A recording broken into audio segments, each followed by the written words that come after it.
بیا اینو ببر بده به شادونه خانم. نوزاری ما یه دقیقه وشینیم اینجا چای بخوریم دیگه، اذیت نکنی، خور وشینیم استراحت بکنیم دیگه. چایی تا که خوردی کوفتت بشه.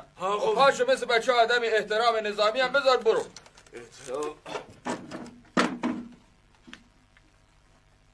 آیا آدم برفته این پاچه خاری نظامی در بکنم؟ یک دفعه دیگه این کلمه رو جلوی من به زبون بیاری سوراخت میکنم. کدوم کلمه رو بگوی؟ این پاچه خاری رو بگوی. پاش از جلو چشم من فقط دور شو برو. پاشو برو. خب کجا برم علاقه؟ کجا میخواستی بری الان؟ من نبدونم یادم برفت. اون تلگرافو باید بدی به شادونه خانم.